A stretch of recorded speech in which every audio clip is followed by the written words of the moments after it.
listening to precept on precept. Captain Shem break it down to no meat left. Line upon line in the word, make you respect. History collegiate when we teach it, brains reset. You listening to precept on precept. Captain Shem break it down to no meat left. Line upon line, the word make you respect. History collegiate. You listening to precept on precept. Captain Shem break it down to no meat left. Line upon line in the word make you respect. History collegiate when we teach it, brains reset. You listening to precept on precept. Captain Shem break it down to no meat left. Line upon line, the word make you respect. History collegiate. You listening to precept on precept. Captain Shem break it down to no meat left. Line upon line in the word make you respect. History collegiate when we teach it, brains reset. You listening to precept on precept. Captain Shem break it down to no meat left. Line upon line, the word make you respect. History collegiate.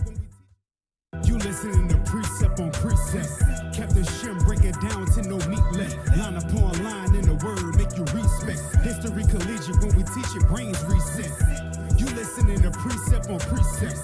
Captain Shem break it down to no meat left. Line upon line, the word make you respect. History collegiate. You listening to precept on precept. Captain Shem break it down to no meat left. Line upon line in the word make you respect. History collegiate when we teach it, brains reset. You listening to precept on precept. Captain Shem break it down to no meat left. Line upon line, the word make you respect. History collegiate. You listening to precept on precept. Captain Shem break it down to no meat left. Line upon line in the word make you respect. History collegiate when we teach it, brains reset. You listening to precept on precept. Captain Shem break it down to no meat left. Line upon line, the word make you respect. History collegiate. You listening to precept on precept. Captain Shem break it down to no meat left. Line upon line in the word make you respect. History collegiate when we teach it, brains reset. You listening to precept on precept. Captain Shem break it down to no meat left. Line upon line, the word make you respect. History collegiate. You listening to precept on precept. Captain Shem break it down to no meat left. Line upon line in the word make you respect. History collegiate when we teach it, brains reset. You listening to precept on precept. Captain Shem break it down to no meat left. Line upon line, the word make you respect. History collegiate. You listening to precept on precept. Captain Shem break it down to no meat left. Line upon line in the word make you respect. History collegiate when we teach it, brains reset. You listening to precept on precept. Captain Shem break it down to no meat left. Line upon line, the word make you respect. History collegiate. You listening to precept on precept. Captain Shem break it down to no meat left. Line upon line in the word make you respect. History collegiate when we teach it, brains reset. You listening to precept on precept. Captain Shem break it down to no meat left. Line upon line, the word make you respect. History collegiate. You listening to precept on precept.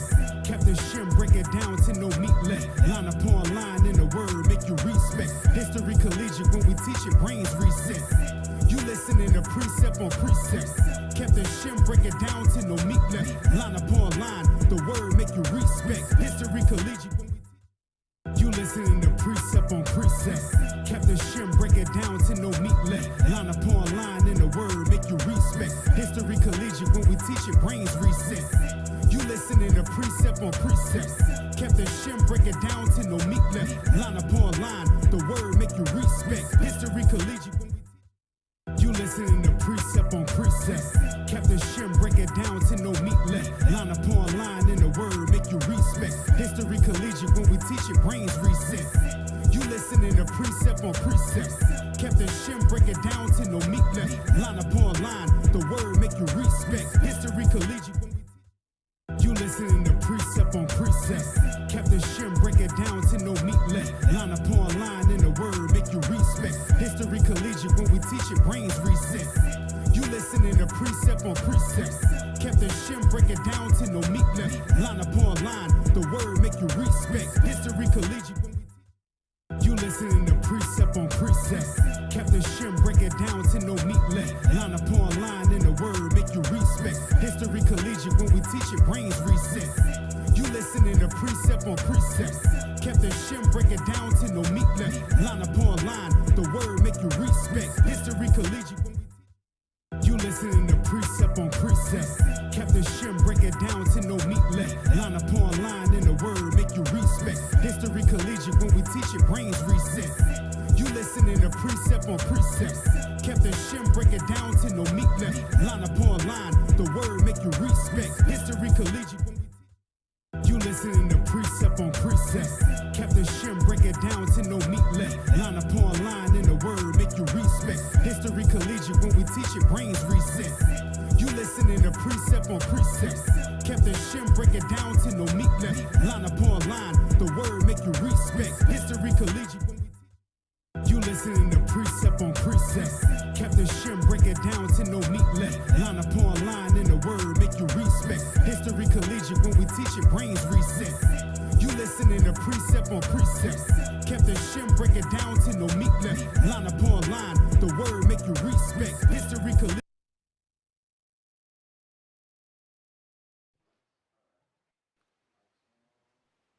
We are not a hate group. We are not affiliated with any other Israelite group. Israel United in Christ is a nonviolent Bible-based movement. We do not advocate or condone any acts of violence against any race, ethnicity, or gender. We advise that if anyone hears or knows of any plots to cause harm to anyone or to break the laws of the land, you must contact the proper authorities to bring awareness to any possible threat as stated in Leviticus chapter 5, verse 1. Hey, Shalom Israel, Most High in Christ bless. Welcome to another edition of Precept Upon Precept on this Thursday night. We are your hosts. My name is Captain Shem. Officer Matthew. Officer Mikael. Officer Micah. So all praise to the Lord. Listen, y'all know what's going on. We're going to stay on the same vein. You see what's happening in the world. Lies are being spread about the 12 tribes of Israel. Who are the real Jews according to the Bible? And you've seen what's been going on. So we're going to continue right with the same vein. But before we start that, we always want to start with what's hot in the news with Officer Micah in the Watchman Report. Take that away, Officer Micah.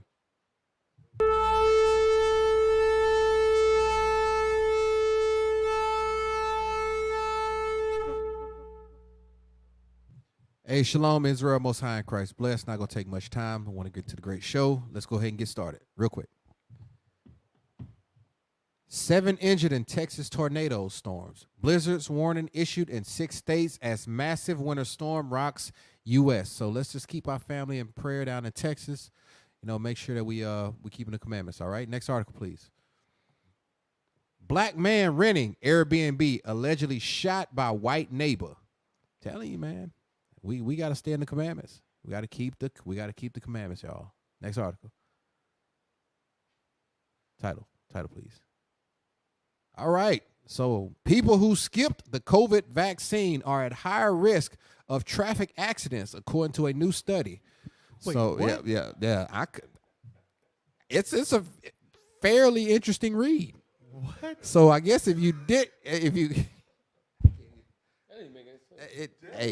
I'll read it again one more time. It says people who skipped their COVID vaccine are at higher risk of traffic accidents, according to a new study. I guess it affects you. I don't even know what. Y'all can go back and read that on y'all own right there. Next article, last one. Ukraine war, live updates. EU, U.S. approved new sanctions targeting Russia.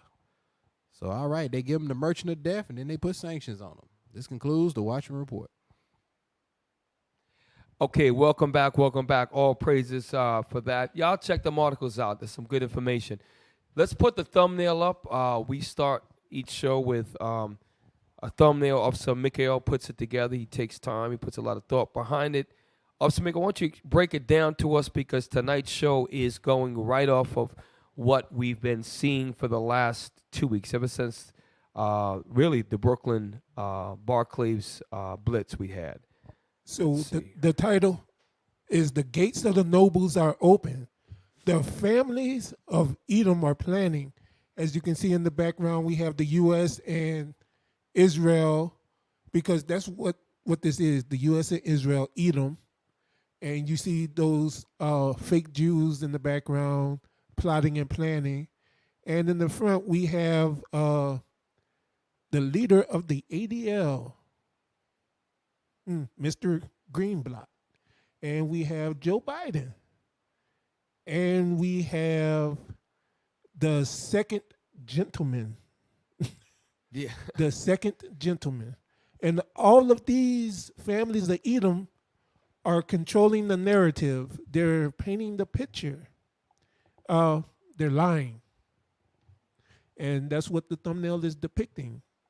The gates of the nobles are open. These are the nobles that are plotting and planning against the Israelites. Hey, all praises. And you know what? We're going to find out tonight that this guy here at the front of the helm there is he's a straight up liar. He's on camera lying. And actually, if it goes to a court of law, there's tapes of him actually lying. But he is affiliated pretty deep with the presidential cabinet, so he'll probably just get a Jewish lawyer to get him off. Hey, Kevin, he got a head like a bad child. Like, you know those bad kids that's in the project, and they all got that funny shaped head when they real young, but they bad all the time. That's Jonathan Greenblatt got those kind of heads. Hey, this guy right here, man, Jonathan Greenblatt. I maybe we're not pronouncing his name. I don't think it's black. I really hope I get his name wrong throughout the whole show, to be honest with you. Give me the book of, I was going to start with Isaiah 13, but I want to start with Psalms chapter 83. Because what you're gonna find, y'all, is that this is biblical. And it wasn't just during the time of this recent captivity. We have always been plotted against, okay, from captivity to captivity. We've got it, Bishop brought it out about when you go into Haman during the time of the sister Esther and Mordecai. Okay, we were just keeping the commandments as the 12 tribes, and they came against us. And there was a decree to destroy us. Also during the time of the Maccabean era, okay, even if we called ourselves the Jews, the Israelites, there was a decree or an edict to put us to death. So this is nothing new, and it's a counsel. It's a crafty, deceptive, wicked counsel that's going on, and you're seeing it right before your eyes. And it's amazing because I heard, I listened attentively to Bishop's Shout Out Tuesday. Just by the way, Bishop Nathaniel is putting in phenomenal work. The spirit that Bishop Nathaniel has on him is the spirit of a general, a warrior, and also a man of wisdom. He is a thinker. He is a strategizer, and he's leading the nation of Israel to the forefront of the battle spiritually. So shout out to Bishop Nathaniel for all that you do for the nation of Israel, all that you do for IUIC.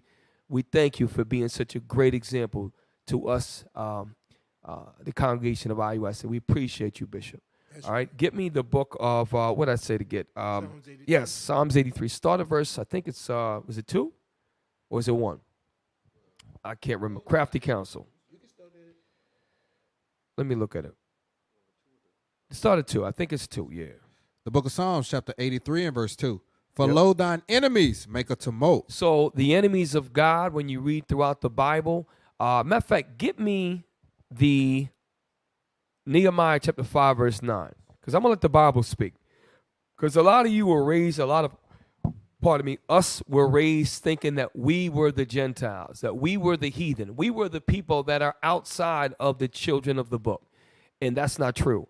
The Bible defines your enemies. We're going to show you the enemies in 2 different places. Nehemiah, it's either 9 and 5. I think it's 5 and 9. Yes, sir. Nehemiah chapter 5, verse 9. Start at verse 1, and I'm going to jump. Verse 1. Uh-huh. And there was a great cry of the people and of their wives against their brethren, the Jews. Okay, so this is talking about the Israelites, but jump to verse 8 and 9. Verse 8. Uh-huh. And I said unto them, Uh-huh. we after our ability have redeemed our brethren, the Jews. See that? So it's about the redemption of the Jews. It's always been about the redemption of the Jews.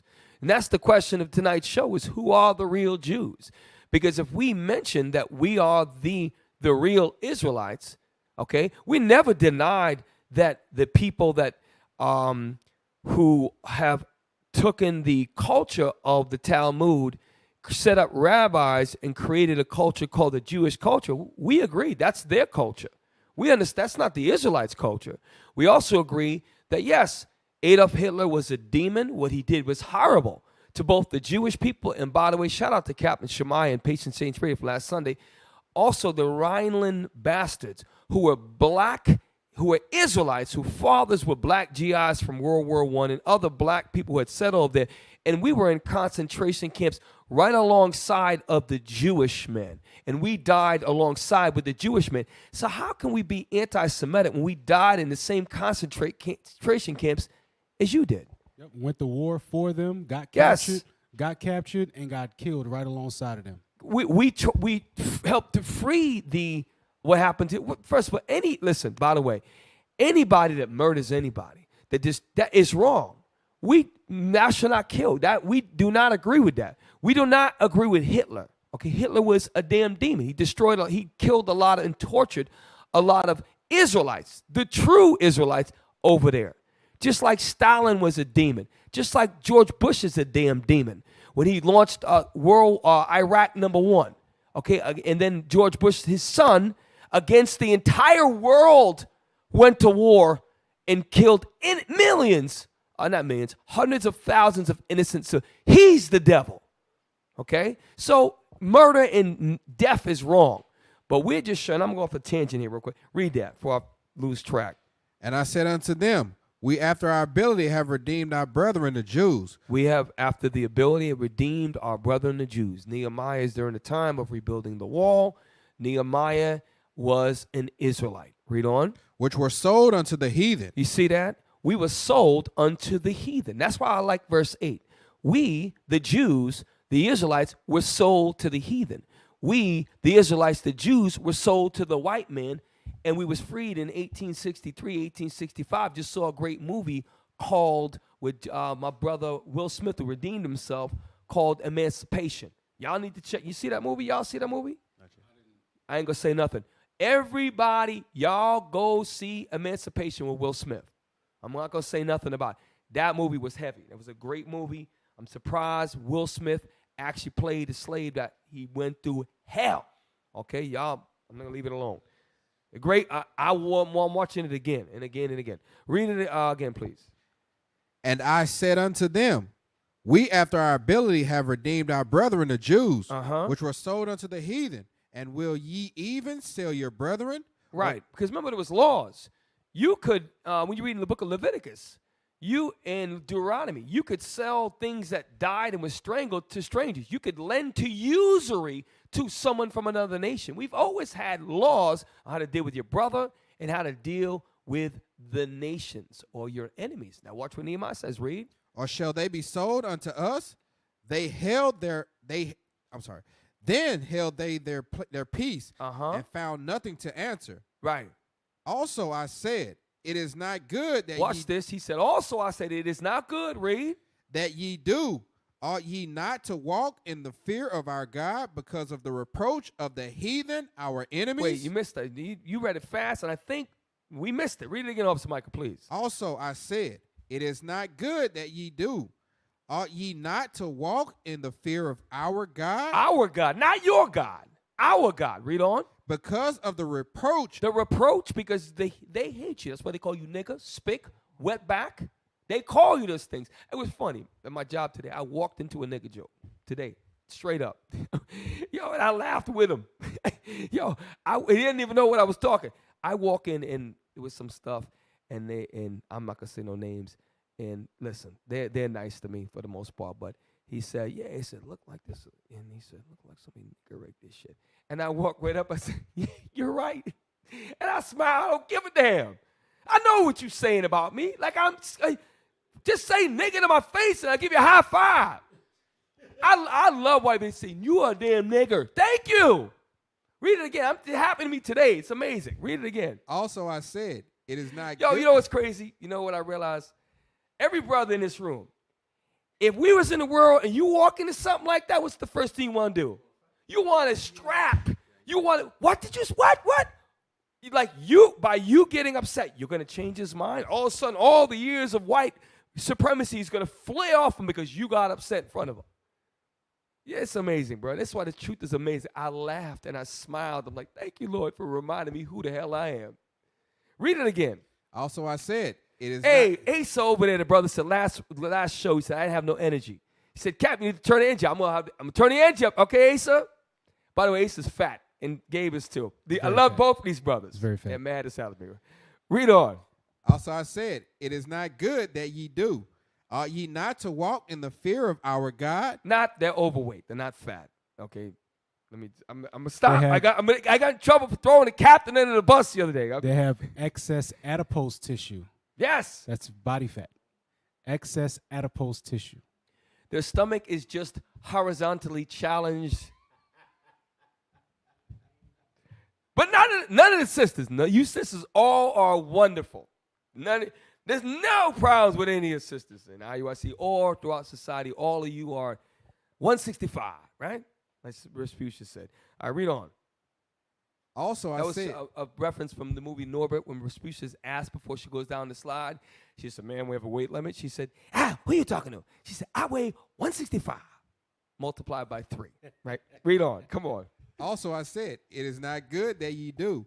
Ought ye not to walk in the fear of our God?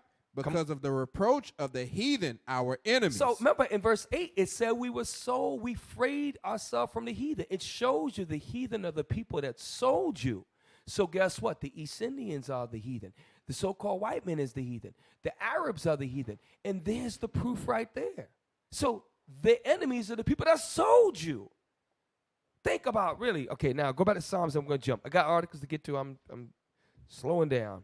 Come on. Psalms chapter 83, verse 2. For lo, thine enemies. So who are the enemies? The people that sold you. They're the heathen. Read on. And they that hate thee. What? And they that hate thee. Do you realize that Jonathan Green, whatever his name is, the head of the ADL, hates the real Israelites? He hates us. Read on. And they that hate thee have lifted up the head. How did they lift up their head? Well, number one, they stole our identity.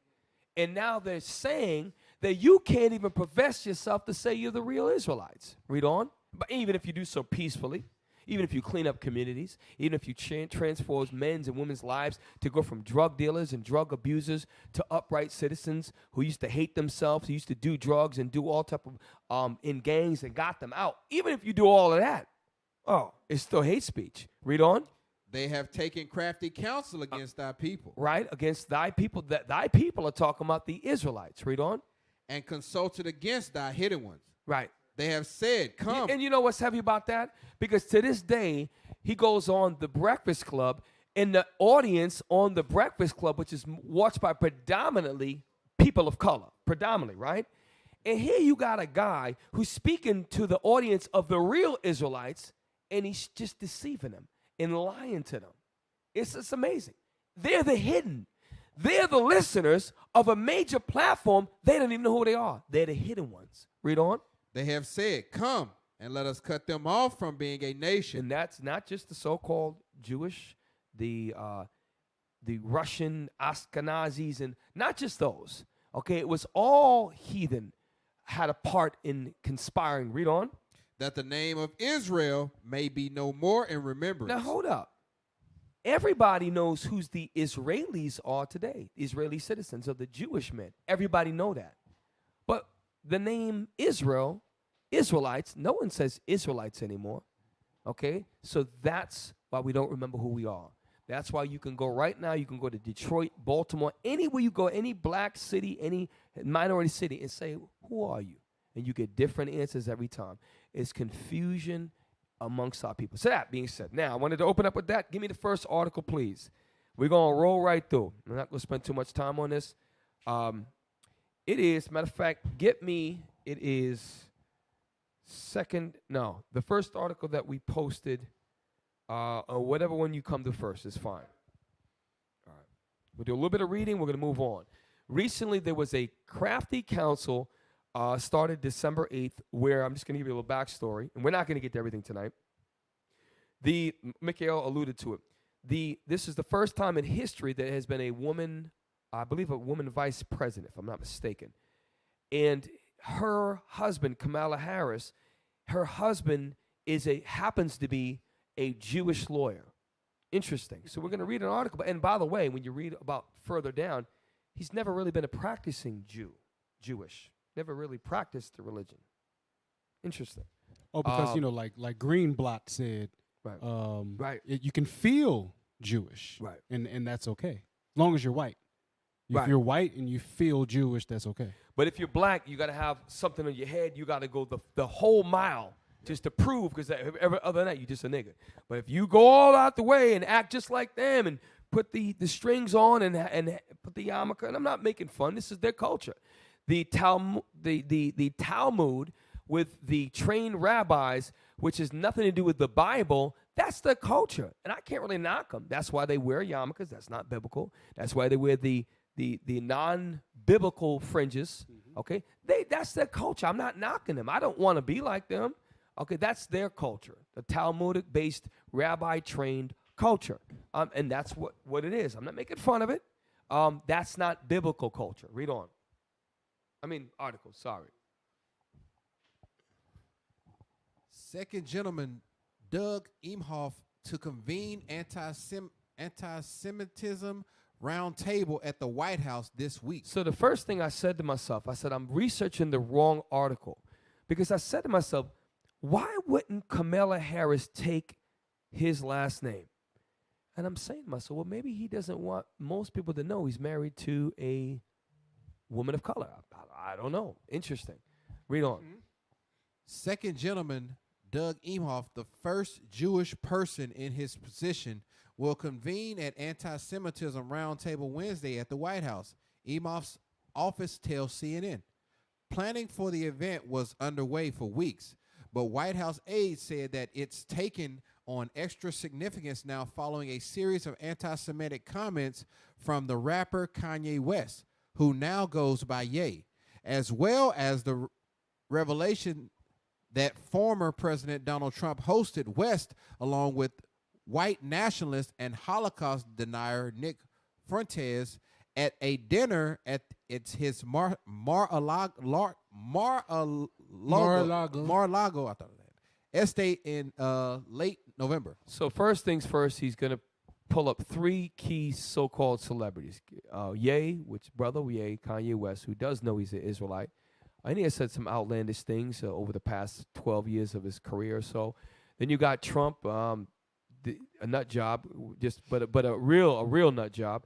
And then you got our brother Kyrie, which I don't think they mentioned, Kyrie, who is just shared a link for a publicly sold platform, who the founder and CEO of Amazon said he's leaving it up. So interesting. Read on.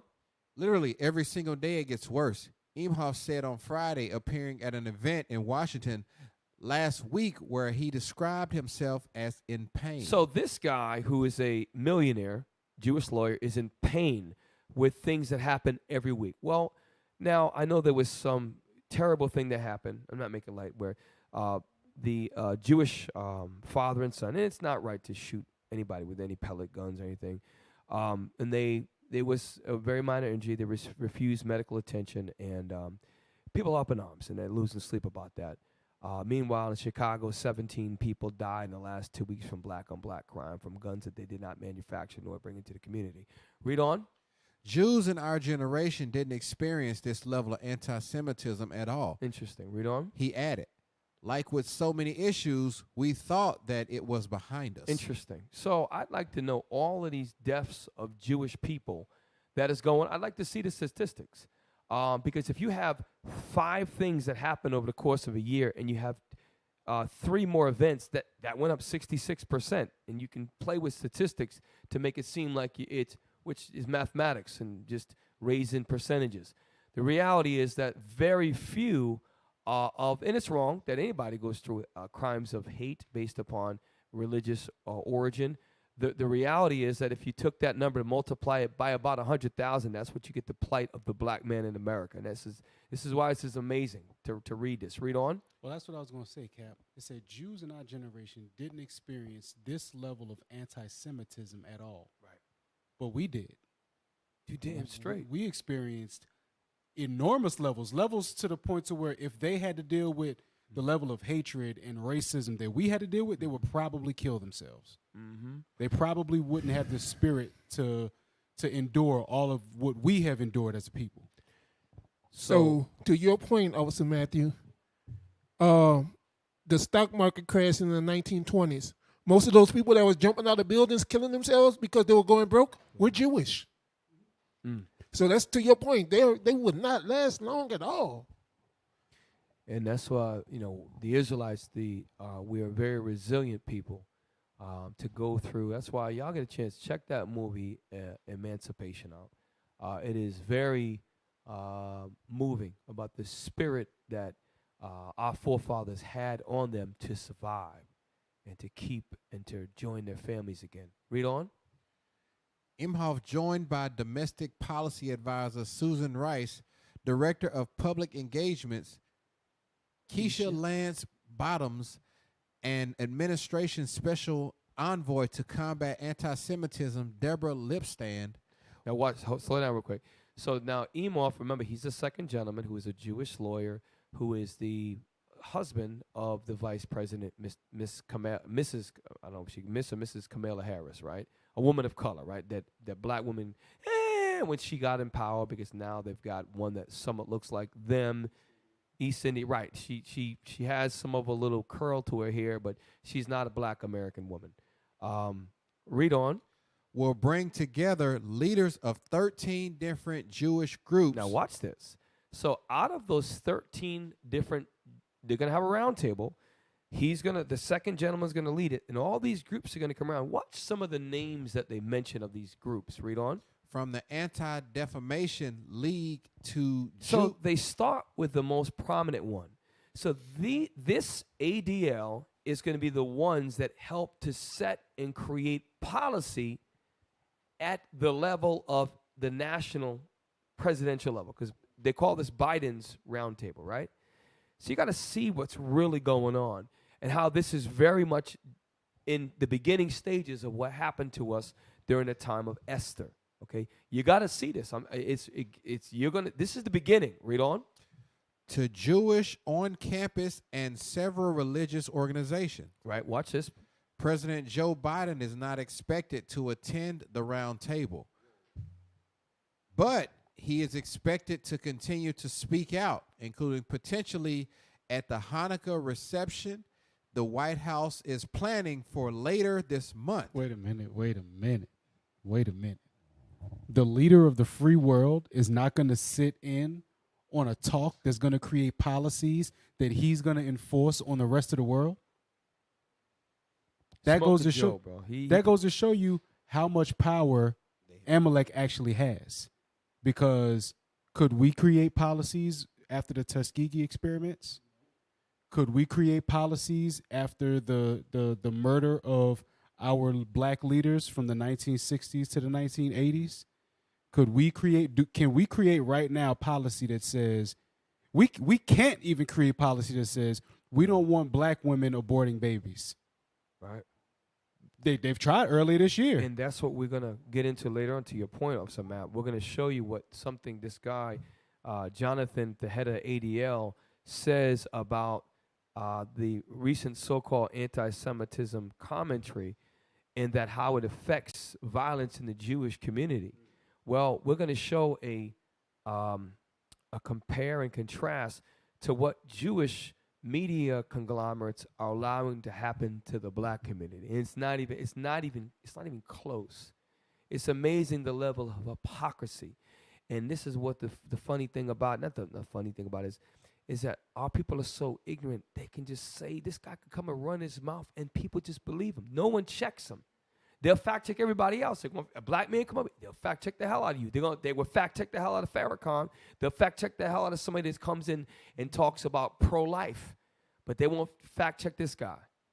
Won't cross-examine him. Won't ask him any follow-up questions that could challenge what he's saying. Oh, really? Well, how did you come to that conclusion? All right, that's what they do in the Breakfast Club. They dig into people. Read on. Sources tell CNN. On Friday, he tweeted, "The Holocaust happened. Hitler was a demonic figure. And instead of giving it a platform, our political leaders should be calling out and rejecting anti-Semitism wherever it hides. Silence is complicity." Complacency, yes. Scroll down a little bit if you can. I want to see something. Okay, hold on. Okay, this is it.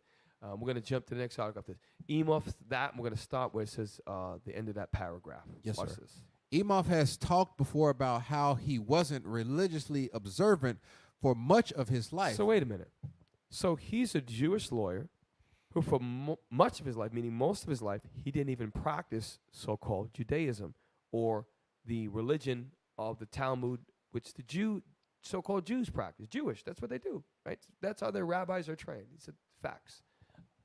So how is a guy who is, you would figure you would want someone who really understands and practices. I'm just showing you that the level of how they set people up. Read on.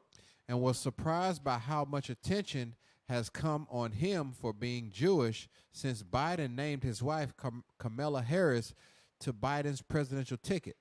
The vice president and her husband tweeted. So really, that really, actually, hold up. Let me see something.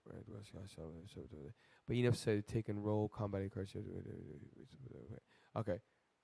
Okay, where it says, I'm going to read the last part. It says, but Emoff said taking on a role combating the current issue in hate feels even more personal. But my thing is, if you haven't practiced being Jewish or the religion of Judaism, why would it be that much more personal to you?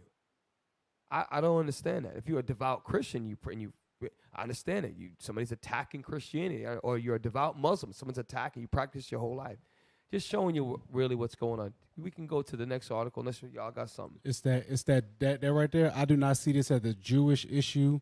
It's an issue for all of us. That's that delusion of inclusion. Right. Just like they say, oh, we have the first black woman vice president, right? Right. Now we have the first Jewish second gentleman. Yep. Now it's all of this, like every time black people, according to society, make a stride, somebody else got to do it. Oh, that's why they lump up us with sodomites. They lump up us with Jewish people, and they act like, oh, they have it just so hard. It's so incredibly difficult to live, and they can't walk outside and feel safe. But yet you have a mob organization that can run to your side at the snap of a finger. Anywhere in the world. Black people don't have that because we are the Jews and not you. Hey, go ahead, Mikhail. You know what? You said a mob organization.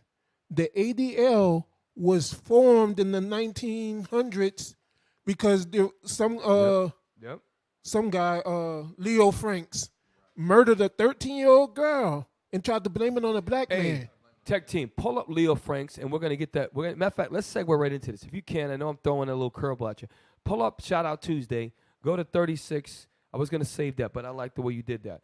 We're going to go to, I have a time mark at the top. It should be easy to find. It's 3647 or something like that.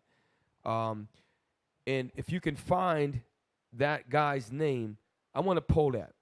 In the meantime, I want you to get me Hebrews chapter 11. While you tech team get that, give me Hebrews 11. Because what it's going to take in these last days, we're showing all of this to y'all because we're trying to, the leadership, the bishops and deacons have been trying to prepare us that things are going to go back to biblical times.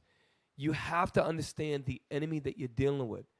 Let's really think about what we're doing here is United in Christ. We are changing lives by keeping the commandments. Yes, we're pointing out the lies of society, and we can back it up with historical, archaeological, and biblical evidence. But yet, they're not even getting our side of what that's unrighteous, that's unjust. So prepare your minds. And this is important to have faith because sometimes you think, well, all this is written. Well, why don't we just, we might as well just fold because we can't win. We're under, what's the word? We're under, what's the word? If you go to war, we're undermanned and undergunned. It's like the definition of futile is when you try to move forward and there's no way to win, right? It's futile. You might as well stop, right? But this is where faith comes in. And let me know when y'all get that. Hebrews chapter 11. Yes, sir. Hebrews chapter 11, verse 1. Now, faith is the substance of things hoped for, the evidence of things not seen. Because this is the thing. We have to have faith knowing that when these things start to happen, that there is a kingdom awaiting us. And we can't see it. We can read about it, We have to believe that it exists. That's why Peter failed. Peter believed. He said, come to me. And he started walking. He had faith. And as soon as he doubted, he felt it in the water, right? We have to have faith, man. Faith is going to get us there through these things. That's what, and we're going to get to the book of Daniel chapter 3, because these brothers, they thought for sure they was going to die, but they didn't. And that's faith, man. Read. For by it the elders obtained a good report. Right? Come on. Through faith we understand that the worlds were framed by the word of God. Right. The worlds were framed by the word of the Most High. Jump to verse 5 through 9, and we're going to jump to the video, and I want the definition of that guy, if Yes, we have sir. it. Yes, sir. By faith Enoch was translated, that he should not see death. Do you see that? So now check this out. Remember when Enoch was taken up, right? Here's the thing. Enoch was facing death. Read it again. By faith Enoch was translated, that he should not see death. So he was going to see death, but the Lord shielded him from it. You got to see that. Enoch didn't know that. Read on. And was not found, because God had translated him. For before his translation, he had this testimony that he pleased God. But without faith. So that's what we have to do. Your faith comes from, and the deliverance you're going to get is by pleasing God. When we please God, we're going to be protected. And that's hard to understand when you're being put in the fire, literally, or you're being put in a position where you feel like you got nothing, man. The back's against the wall. There's no way out. It's like they got rocket launchers and they got you cornered. It's like, what are you supposed to do? You have to believe. And there's a lot of these brothers that died in the scriptures. They were ready to die, knowing even if I die, it's okay. The Father, he said he was going to do what he said. I'm going to wake up and I'm going to be all right. That's something you have to work on. You have to ask the Lord for that spirit. Read on. But without faith, it is impossible to please him. So you have to have faith and works. You got to believe that Christ died for us and that there's a better thing that's coming. The misery and the agony and the mental anguish is going to stop. It's going to stop for us. Read on. For he that cometh to God must believe that he is. I'm telling you, when you come before the Lord, you'll be ready to serve him and understand that this.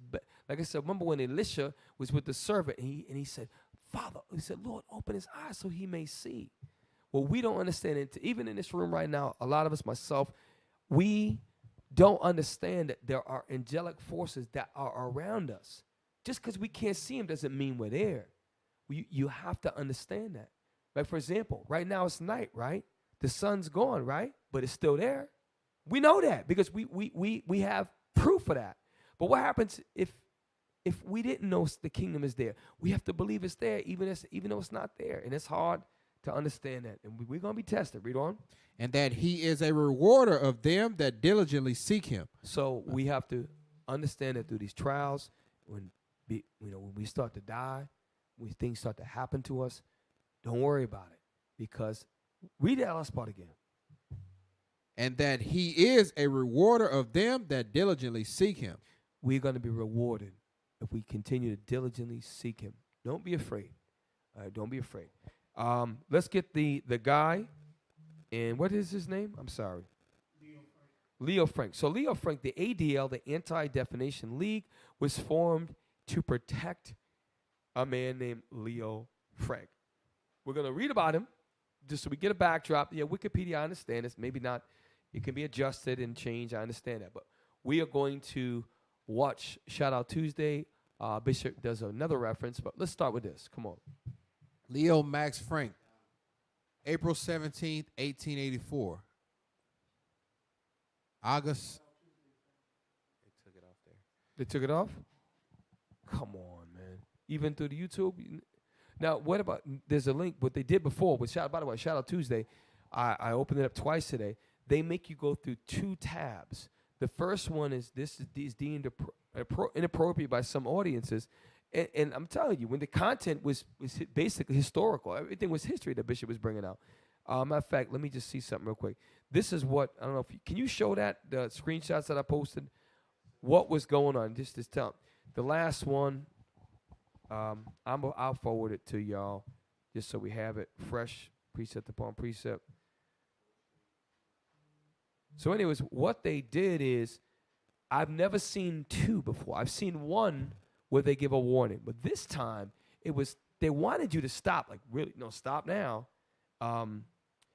So the first one, it says, this content may be inappropriate for some users. Do you wish to continue? So you press continue. So obviously if you click continue, that means you understand what they're saying. But I've never, ever seen this before. And this should be another one. You click next.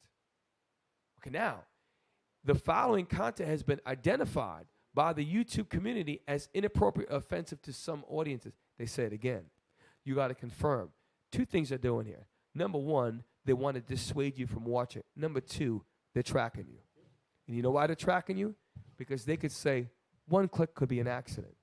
When you click twice intentionally, now they knew who's watching it. They build a database. You're being tracked. And you can't say no. You accidentally click twice.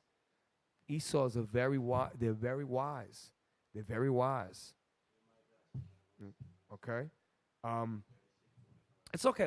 Let's get that guy, the ADL, the reason why the ADL was founded. All right? You got it. Y'all have to understand the times you're living in. We're bringing this to your attention to show you that right now, today is December 15th. Last December 8th, so about a week ago, this was a council that was talking about this. They had formed a coalition. They had the ADL is one of the agencies they mentioned. The head of the ADL went on the Breakfast Club, which is a national, very popular radio show. And do you think that he went on there to try to change the mind of Asian people or white people? He was there to change the minds of the real lost sheep of Israel. No, these guys, oh, no. And then he uses the example of a lynching of a Jewish man. Well, let's read that real quick. And by the way, it's wrong to lynch anybody. It's not justified. NV, Charlemagne the God. We are the Breakfast Club. We got a special guest in the building. That's right, the CEO of the Anti-Defamation League, Jonathan Greenblatt. Pause welcome. real quick. Good morning. Can we just have that that on standby, the Wikipedia? I'm going to go back and forth between the two. All right? Now, I'm going to show you something. Charlemagne is the host, and Jonathan Greenblatt or Berg, whatever his name is.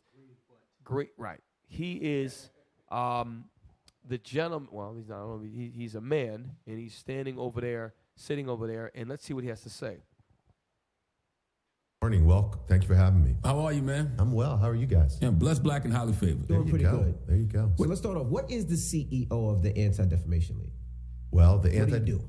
What do I do? So the Anti-Defamation League, let's just step back. Mm-hmm. It's the oldest anti-hate organization in the United States.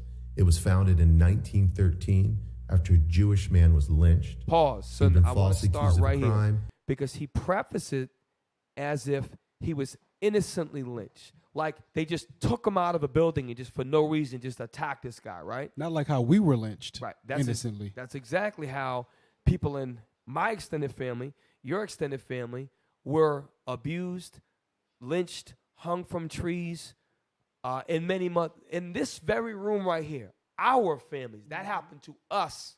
It was a couple generations back. It happened to our families. Okay, we're not making this stuff up. And it's amazing how none of us are related up in this room, and it happened in all of our families. Interesting. Okay, play.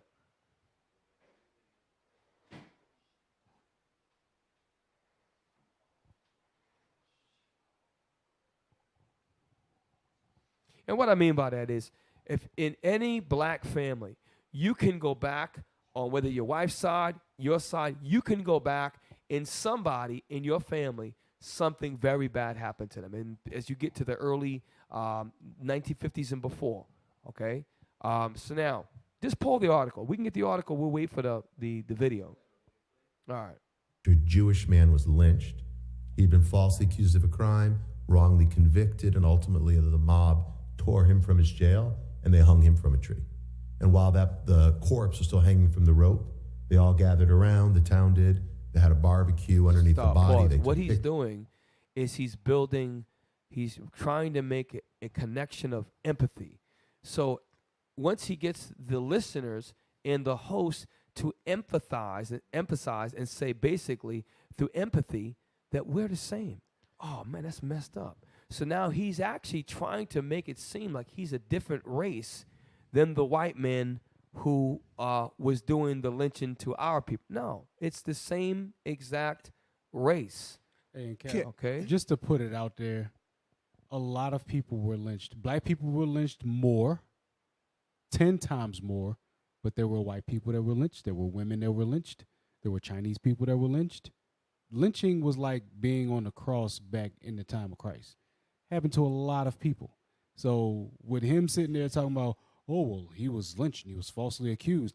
Nobody was as falsely accused as innocent black men by white women. Right. He whistled at me. He tried to rape me. Yep. He did this. He did that. Whole cities of black men were hung. That's why there's no Jewish strange fruit. Right. There's no Caucasian strange fruit. There's no Asian strange fruit.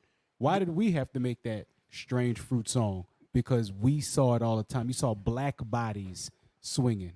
Hey, awesome. There's no word for a Jewish person being hung like there is for the black man being hung. The word picnic comes from pick a nigga. Pick a nigga and lynch him. Picnic. There's no Jewish word for that. Because they didn't go through that like we did. So they said it was in 1917, right? Wasn't it 1913? So Levy County, Florida, Rosewood Massacre took place in what, 1923? Mm-hmm. So did the Anti-Defamation League come to the rescue when they lynched? Because they didn't just lynch that brother. Yeah. They once they killed that brother, they did what? They went on a freaking killing spree and just women, whoever, and just put him on the road. Was he at the forefront of that? It's amazing.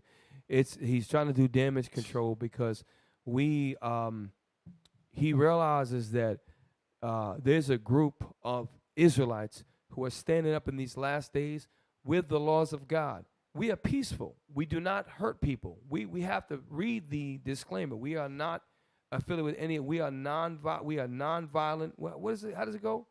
We are non-violent Bible-based movement. Right. We're non-violent. That's exactly what we are. But we cast down imaginations and we tell the truth according to the Bible. And when you tell the truth, it upsets people who hold the lies. And that's what's going on right now. So, yes. Around, the town did. They had a barbecue underneath the body. They took pictures, and they turned the photographs into postcards. Sounds familiar. I was going to say, like, lynchings happen to. I'd like to see that. This is a coon. That's a coon right there. But no. Talking about it sounds familiar. I'd like to see that. I'd like to see the actual postcard. I'd like to see the actual pictures because I can go on my history and show you a picture of a black man being burned alive like barbecue. We actually have shirt. Remember the old shirts that we made, original royalty made, that said our history is in the Bible? Yes. It's a postcard of a black man lynched on a tree. It's a postcard. So I'd like to see the proof of what he's saying. Yeah. So he's basically saying that, remember, Wikipedia is a source that can be updated and changed, right? Okay, they modify it. So when we're pulling Wikipedia, and I want that man's name. I think you just had it up. Leo Frank. Because by just saying stuff, after you try to build empathy, people just digest and it's palatable. You just say whatever you want. And you say whatever you want, and hopefully some of the stuff sticks. And that's what this guy was doing. So this guy, Leo Frank, let me read it real quick. American factory superintendent who is, so guess what? He was not a worker. He was the boss. When you're a superintendent, meaning you are a supervisor, this guy was in a position of power. What do you think the black man was doing in the factory? You think he was in a position of power? Absolutely not. We're going to find a little bit later. This guy was in the position to do things and get away with it because he's the boss, and they make him look like that's a Caucasian, all right? Now, he might have mixed with Armenian, and they move on, whatever. He is from the family of Esau. Okay, they didn't give black men and Puerto Ricans and men of color jobs like that. Okay, read. Was an American factory superintendent who was convicted in 1913 of the murder of a 13-year-old employee, Mary Pagan. Mary Fagan in Atlanta, Georgia. So this is a minor. So he murdered a 13-year-old and was convicted, meaning it went to court, and he was convicted in a court of law. Allen, I don't even care what his name is, whatever his name is, Greensburg, said that he was wrongfully convicted. Where's your proof? And if that's the case, why aren't you suing Wikipedia right now? Think about it. You are the ADL. Why not go after all? They're lying. This is why you can't, when your enemies speak to you, you have to check them. Charlemagne, bro. Charlemagne opened up and says, yeah, I'm black and highly favored. Really? So if you're black and highly favored, I mean, you think a lot of yourself. You don't care about him coming and running his mouth and lying to you and lying to your listeners, bro, and use a real brother? Real brothers don't allow people to come on their platform, brother, and lie to the people. When you the real great, you are black and highly favored. When you keep the commandments and you're not allowing the lost sheep to learn the truth. Why not bring Israelite in Christ to tell our side? Why don't you grow, be a man? Okay, challenge yourself. And look, you're the light of the world. Why can't we bring them in to give them? Why not? But I know brothers like you, man. You're afraid, man. You've been afraid your whole life, brother. And I feel bad for you that you don't have the courage. I really feel bad for brothers like you, man. And you're going to have to pay with God. But you got a chance to repent. Read. His trial, conviction, and appeals attracted national attention. So hold up. If it had the national attention, meaning it got past the local, it got past the state, and went to a national attention, meaning it made newspapers. So guess what we can do? We can read. We can look at the Wall Street Journal from that year, 1913. We can look at a lot of newspapers that were in publication. I was a history major in college. These are what they're called primary sources. Mm-hmm. So guess what you can do? You can reconstruct through primary sources what the truth was. You think a national trial is going to be wrongly convicted? So all those people are wrong? All these sources are wrong about this guy? Let's find out what happened. Read on. His lynching 2 years later. So hold up. So he was in jail after being convicted. Well, maybe I'm reading it wrong. Read it again. I'm sorry. His lynching 2 years later, in response to the commutation of his death sentence, became the focus. So what happened is he was convicted of killing this 13-year-old, and the judgment was supposed to be death. Everybody knew that. It was national attention. When is this guy going to die? He had high-powered Jewish lawyers who were trained under rabbis, under the Talmudic way of life, the Jewish culture, and they were able to get his sentence overturned to life in prison, which outraged the whole nation because he was a convicted killer. It was a court of law, and this took 2 years later. So the way that Greenspan made it sound is they just grabbed this guy, this Jewish guy, took him, strung him up, and unjustly. That's not true. It was a local trial. It made to a state. It went national. He was convicted. They threw the book at him because all the evidence, he was in power. He was a superintendent. And what they do? He had litigation. He had time, high-powered profile individual. They reduced it from a death sentence to life in prison without parole, which is he got to live, right? Still get to breathe air, get to eat food. So the American public was outraged. You know why they're outraged? Because this is a 13-year-old child. You understand that? 13 years old. And this is why these guys, man, I'll give them this. They're very good at lying. This guy is a great liar, man. And what they're doing, Cap, is basically saying Jewish people can do no wrong. Yes. That's what they're saying. Well, he couldn't have possibly have done that. He's Jewish. It's impossible. Nor can it be criticized. Let me just let's make a disclaimer right now. 100%, we are not Jewish. We follow the principles of the Torah the New Testament and the Apocrypha, the Holy Bible. We don't practice, our bishops and we're not trained in the Talmud. That's not biblical. So the Jewish culture is based upon the Talmud, who are trained by rabbis for the most part. Listen, we don't claim that culture. That's your culture. What happened with Hitler and all that, it's a tragic thing that happened to y'all. It was wrong that happened to you. And our forefathers, who looked like me and Officer Math and these other brothers who were over there living in Germany, were lynched and hung and put in the same concentration camps as y'all. Now, that in conjunction or paralleling to the transatlantic slave trade, the sub-Saharan trade slave, is a little drop in the bucket, just based upon mathematics alone. So that's facts. In all actuality, Cap, what people don't really like to dig into is maybe 15 years before. What was the gas chamber thing? Right. What was like the 40s or 30s? It was the late 30s, because after World War I, it was leading up to World War II. Okay. And look, and this, to be very clear, there were people that died. We don't deny the Holocaust. Right. But we're just ashamed that the country that we fought for, the country that we were strung up in, denies the most horrific Holocaust in the history of mankind. And forget about slavery. Oh, that's what I was forget about slavery. Forget about slavery.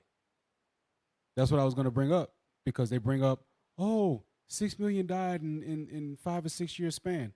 Okay, but like 15 years before that, what about the genocide Leopold did in the Congo? Right. 10 million black people died within a couple of years. And they were also, the Germans had a way of, they were white Caucasian Germans. They had concentration in starved camps in Africa. And if you do the numbers, it was significant numbers of people. And to the point of how evil, and these are facts, they actually have to this day, they sell candy, milk chocolate hands. And because what they used to do, King Leopold, and I think I'm not sure with the Dutch or whoever, they all look the same to me. I'm sorry to say. They all sound the same. When they did not bring back enough, I think they were farming for rubber. And what they would do is, to increase productivity, which is an effective evil way, they would cut the hands off of the workers, which is the stupid. Now you taught the other workers an example, but now that worker's out of commission. You ruined that brother's life.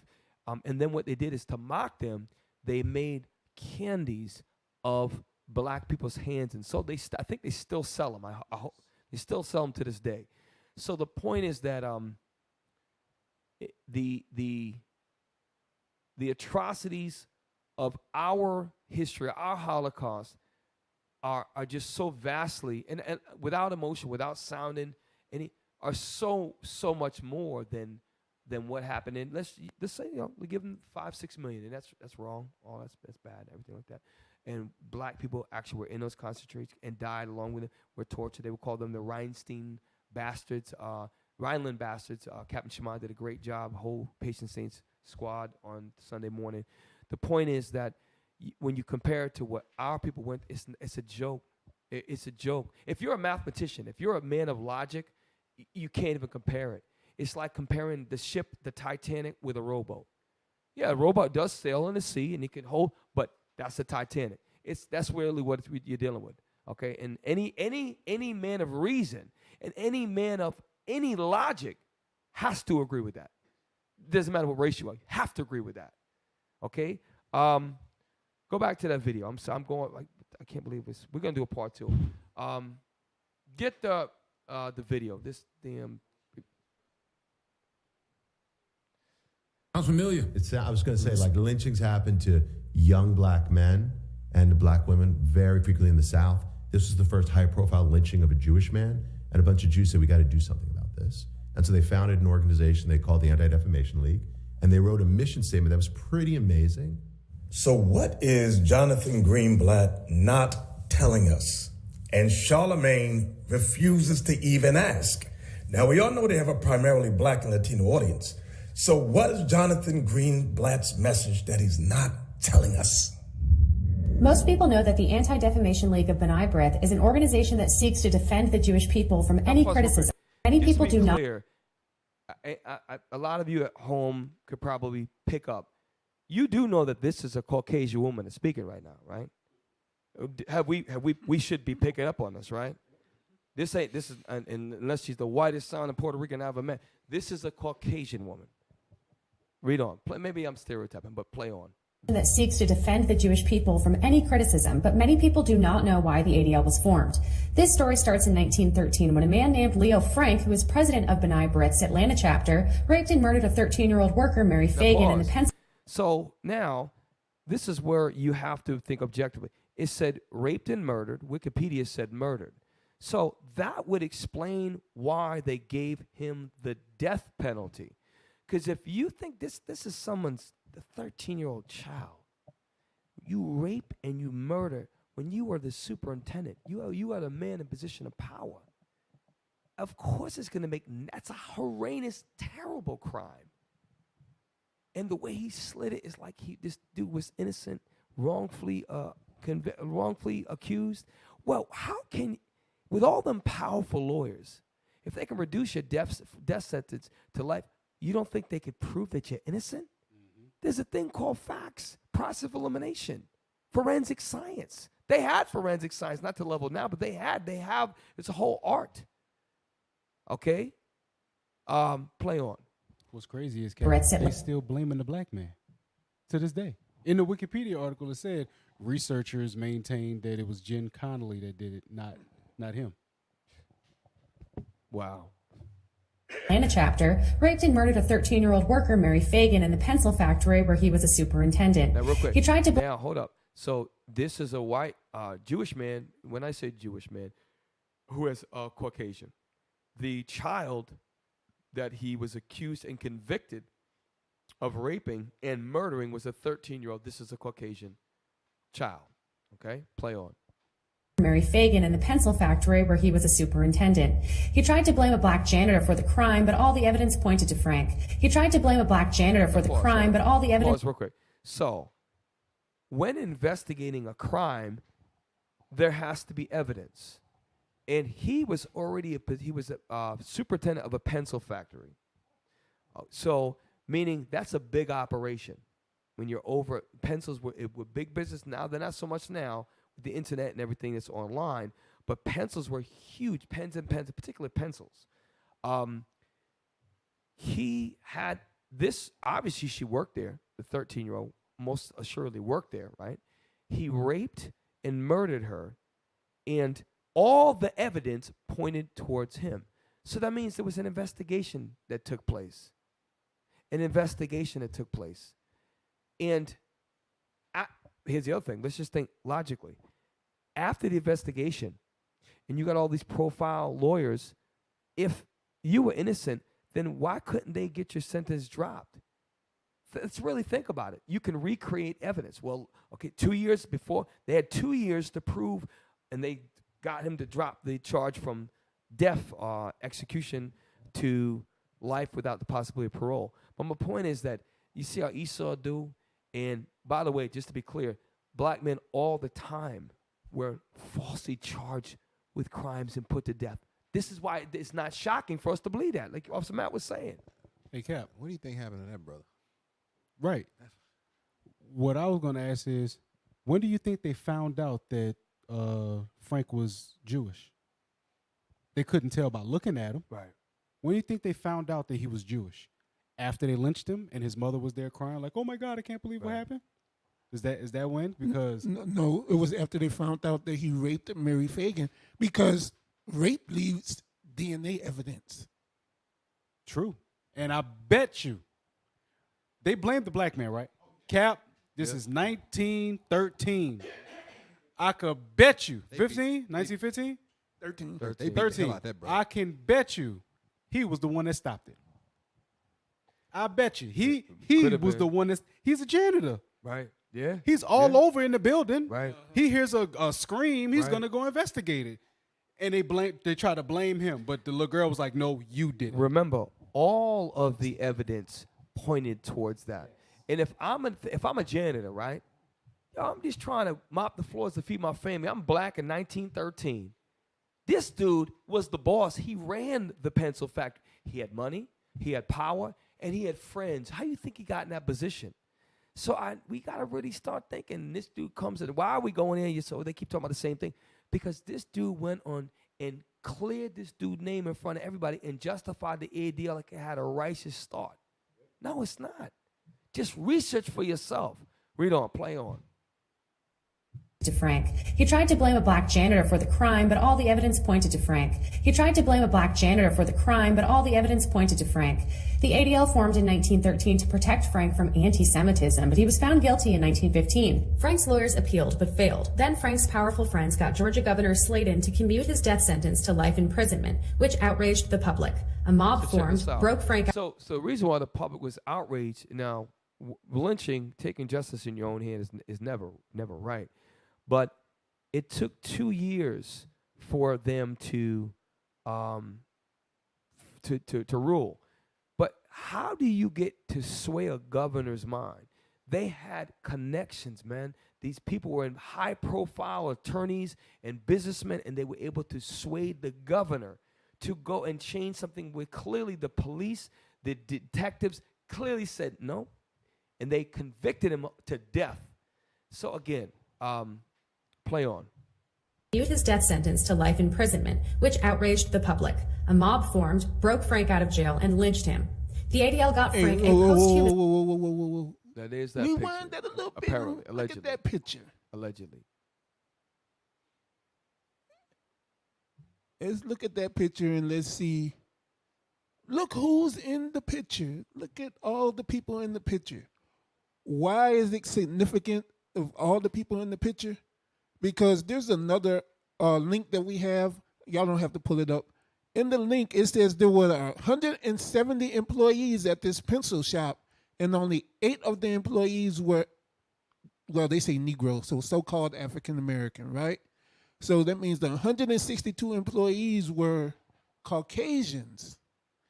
And all these employees had to testify during the investigation, at which they had Jim Conley arrested, and they found him not to be the suspect. They found Leo Frank guilty. That's a heavy point. I see where you're going his with peers. that. I see how you're going with that. And you know what's heavy? What those you are just his said? peers that hung him. Yo, you know what's heavy? What you just said, bro? That's heavy. What you just said, because them 162 white Christians, listen, they don't like Frank anyways, but they're like, look, what's truth is truth. I mean, and you know why? Because it happened to a white girl. But look, Cal, and their racism, they can overlook. Yeah, he a nigga, but yo, you killed a white girl. And if that had been a black girl, they didn't give a crap. You wouldn't be hearing about this stuff. Exactly. Right? He would have got off. It been a little Puerto Rican girl because it was a white girl. Listen, nope. You did it to our beloved white. And they looked at the Jewish as being like not real whites, even though they are real whites. But if that had been a woman or a child of color, this would not even be a story. Right. And that just hit me what you just said. But it's more to your point, right? You said they didn't like Frank. Okay, they don't like Jewish people. They hated us. Right. And the fact that they hate us and they still were able to be like, nah, this nigger is innocent. I said the name wrong. I meant the brother. What's the brother's name? The brother is Jim Conley. I was talking about Jim. I'm like, the 162, they don't like Jim anyways. That's what my point was. Right. I said Frank. They love Frank. If they were looking for a reason, well, damn, I want to blame that nigga. But you know what? You killed one of our white girls, and you don't think they had a relationship with her? You don't think they know, oh, that's the girl in the assembly line over there.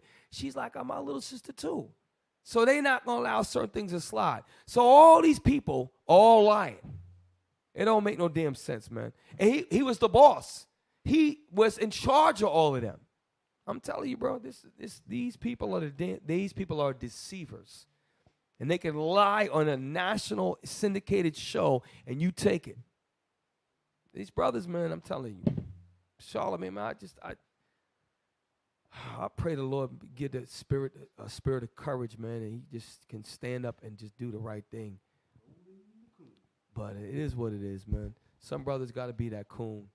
and have no heart of a man at all. I wouldn't be able to live with myself. After I heard this and found out, wait a minute, hold on, I did a little research because you're supposed to research stuff, and I found that out. I'm just going to listen.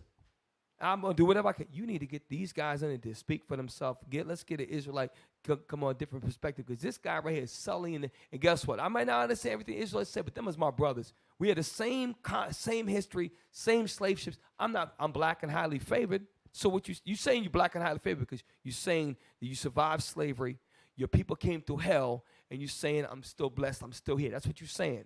Hey, Cap, Charlemagne and DJ Envy are full of it, and they're scared, and they got to do what their masters tell them to do, because they ran into us several times on the streets, so much so that they even gave us a shout out on the show. Yep, from Essence Fest. From Essence Fest, yep. That's right. Yeah, you're right. You're right. I forgot all about that. You're right about that. And then his masters was like, whoa. Those guys in purple that was outside of Barclays, ain't that the same ones that you was talking to for? Yeah, those are the same guys. Right. Oh, we don't like that. We don't like that. Don't let it happen again, boy. They probably sleep in the fecal position. I'm telling y'all, got to see. And the thing about it is that when they're getting paid hundreds of thousands of dollars a year, if not millions of dollars, that means their status is affluent. They are able to afford the finer things in life. So when your money is the thing that rules you, the love of losing that money will have you losing the real love for your people, and that's something that once you lose that, bro, that's I feel for that brother, man, because I'm just glad I'm not him. But where was that? That was it on Greenspan, or we had more on that? Okay, Bishop about to get him. Yeah, play that. And lynched him. The ADL got Frank a posthumous pardon in 1986 and placed the first national anti-lynching memorial at the Leo Frank Memorial Site. They continue to protect Jewish criminals from justice to this day. That's their mission. It's black Hebrew Israelites. Did they say protect the Jewish criminals? Yes. They know he the devil. Yes. Like, okay, this dude's a criminal, but we're going to protect him.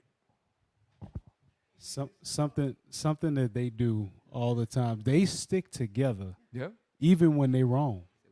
Meanwhile, we got big buff Shannon Sharp talking about where his arm at? Where the army that he said he had him? That he said he was gonna get? Where the army at? And now Skip Bayless to made you look like a Shannon need that army to. You know what I'm saying? Skip little post Skip tells you put your glasses back on. Come on, man. And now you got the so-calleds sitting there with a whole memorial of this. Mm-hmm. And they're still protecting this guy to this day. He's dead and gone, and they still protecting him. You know, you realize it says was lynched for the murder of Mary Fagan, a factory employee. So she was an employee at 13 years old. And it does not, I don't think it says anything.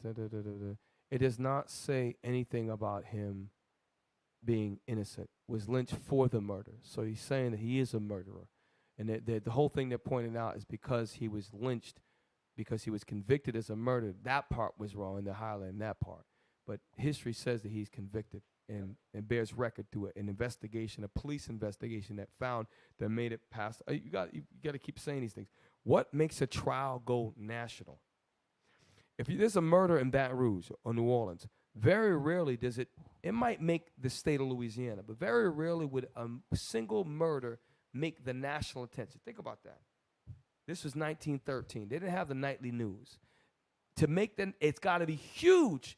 Front page. Here, read all about it. Front page. You used to have a saying, front page, front extra, extra. Read all about it. Before TV, newspapers was everything. Newspapers was how you got your news. For it to make national, it hit all the newspapers. That's when they're saying it made national. There was no TV. There was no internet. Okay? There were barely any periodicals or magazines at the time. It was the newspapers, because black and white, print press, Industrial Revolution. Okay? Where we at? What policies and organizations were formed after the murder and slaughter of Emmett Till? Yeah. I think they created like a policy to go shoot up his monument like every year.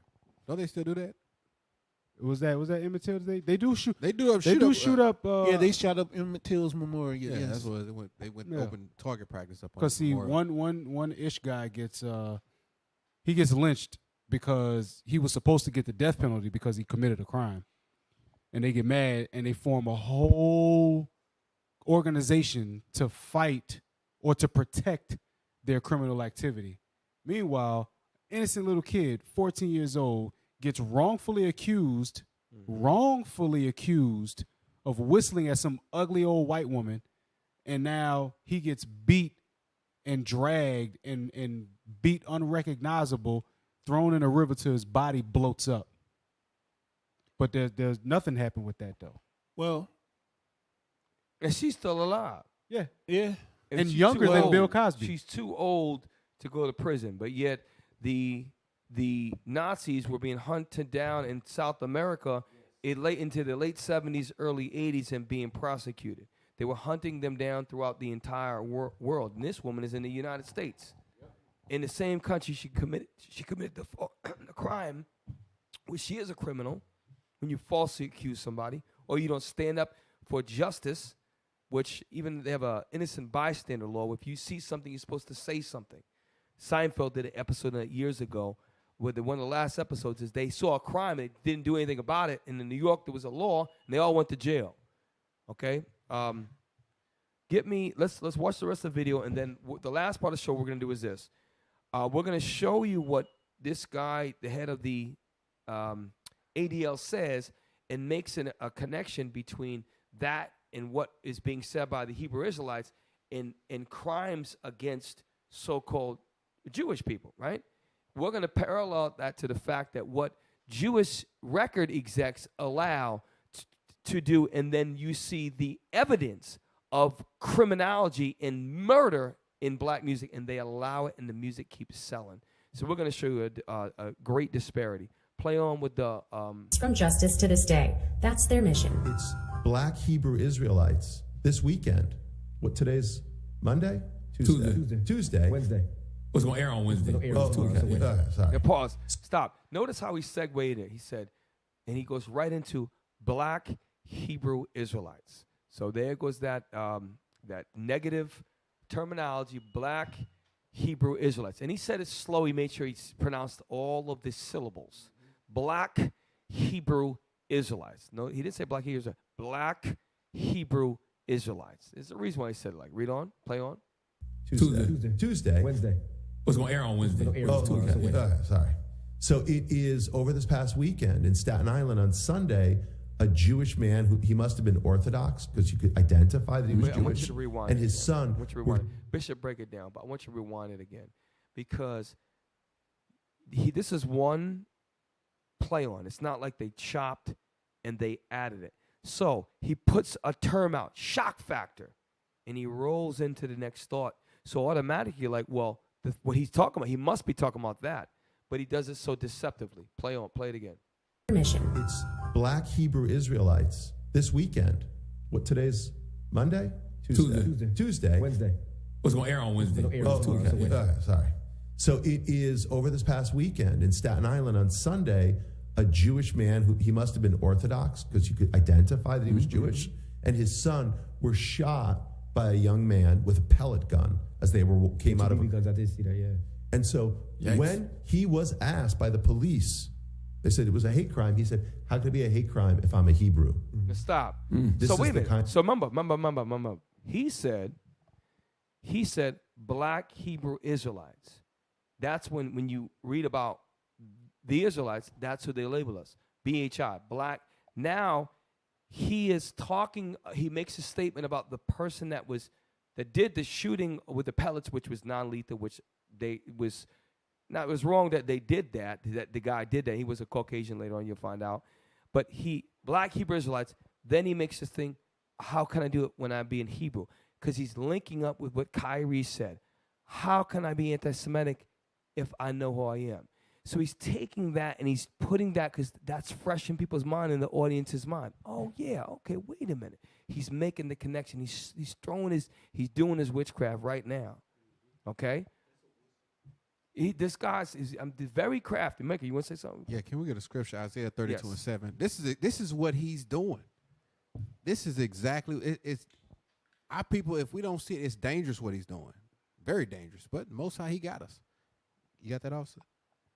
The book of Isaiah, chapter 32 and verse 7. The instruments also of the churl are evil. The mean-spirited are evil. Read. He deviseth wicked devices to destroy the poor with lying words. That's what he's doing. He is lying his pale ass off. That's what he's doing. Now people will just grab it and run with it. And Charlemagne, he should know, but he ain't gonna fact check none of it. Right. Listen, here's the other thing.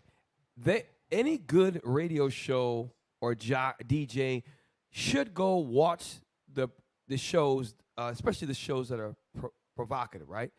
Go back and then you bring back somebody if you need to clear something up. Because what he said black Hebrew Israelites. Then he made this statement about a Jewish man, he must have been Orthodox. He got shot with pellets, which minor, didn't even have to seek medical attention. Then he mentions about when, allegedly he said, when the guy got caught, he said, how could I be? Because I'm a Hebrew. But wait a minute. So he leaves you with, it must have been a black Hebrew Israelite that shot the guy. That's what's going through the audience's mind. And we smarter than that, right? But play on. They said it was a hate crime. He said, how could it be a hate crime if I'm a Hebrew? This is the kind of fiction that black Hebrew Israelites say that white Jews, quote unquote, aren't really Jews. So again, what is Jonathan Greenblatt? Hey, when y'all gonna y'all need to watch this Shout Out Tuesday, save it, download it, whatever you gotta do. Bishop goes into excellent commentary and he breaks it down. I just wanted to bring that out, that he's using a play on words. And now Bishop goes on, and for the interest of time, because it's already 11 o'clock, this is how stupid they are. They say black Hebrew Israelite. The man that did this, now it could be Esau setting up, because he could have had Esau. It's an Edomite that did it. It's not a black man that did this. And he could have very well said, how could I, because I'm a Hebrew? Well, it's obviously that these things are planned. The whole point is he made his mark. I got them to think, understand. Kyrie said it. This is what happens. If you're Kyrie and you say this, bad things are going to happen to you. Black Hebrew Israelites, bad people, they were responsible. It's all to wear at your mind. And if you're ignorant and you're not understanding who you are, and biblically, you're going to fall asleep. And you're going to be stupid. And now you hear, yep, black Hebrew. That's the reason why these Jewish guys are getting shot. These damn black Hebrew Israelites. The guys that are always screaming in the corner. That's what he did. Play on. Refusing or not telling us that Charlemagne refuses to ask. Let me say it again. What is this dude, Jonathan Greenblatt, not telling us, and Charlemagne refuses to ask? I'm like, what? I'm sitting back like, some black guy shot some Jewish people? What the hell? Strong police presence here today as the NYPD investigates whether this disturbing incident was a hate crime. Now, Jewish residents in this diverse community are shaken, especially since this comes amid a sharp rise in anti-Semitic incidents citywide.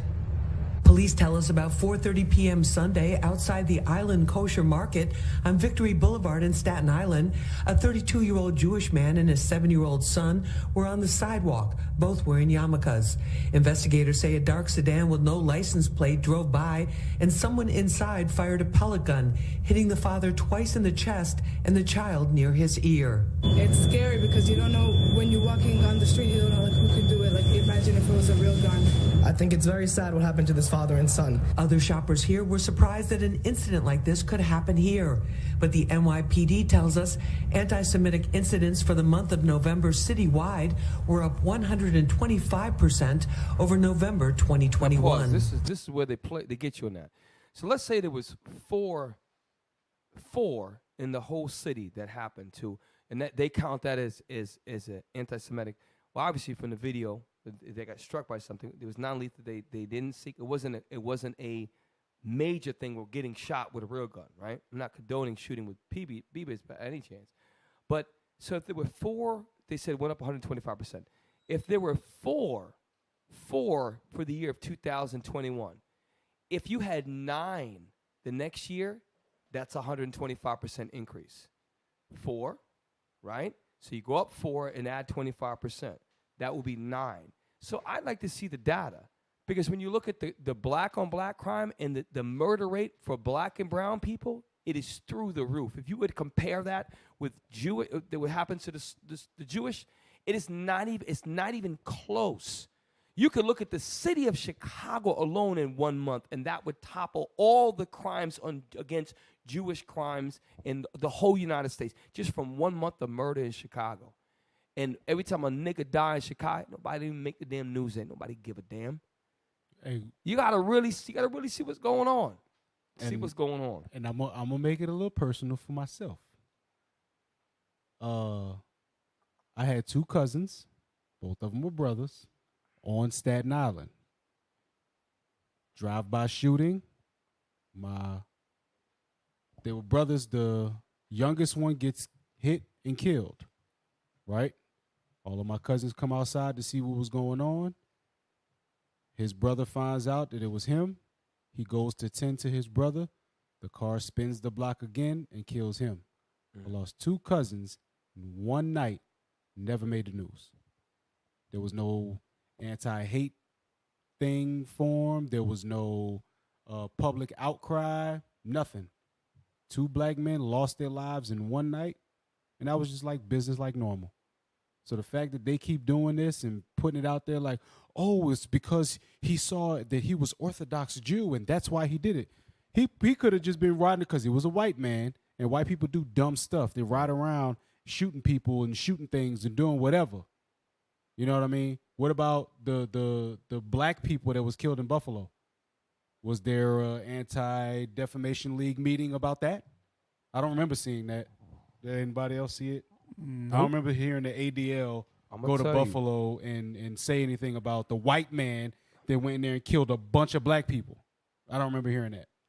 We gotta really see what's going on here, and like any radio show, any type of news media outlet, if they're going to talk about the black Hebrew Israelites, so to speak, why wouldn't you bring on somebody reputable and have that particular organization speak on behalf of what you keep talking about, the black Hebrew Israelites, to clear up the fact that it was not a black Hebrew Israelite that did it, according to you, in conjunction with the fact that he references 3 years ago how 2 so-called black Hebrew Israelites went into a kosher some store and killed people. Well, it was very clear that those were Islamic faith-based people, and they associated and lied and said they were black Hebrew. That's wrong. So what you're doing is he's spreading false information over the air, and no one's gonna check him. Where's the accountability? He's saying lies, straight up lies, clear lies, y'all, and you got to see it for what it is. I want the last 10 minutes.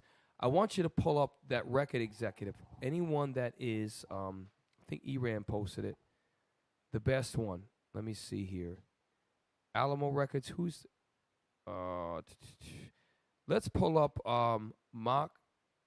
Moskowitz, and you can go to the slide. I think it's number 12, and no, go to 11, 12, and 13, because he goes on to say that the black Hebrew Israelites, through what the anti-Semitic language has been happening, that's the reason he's leading you to believe that Jewish men are being shot with pellet guns. That's the thought.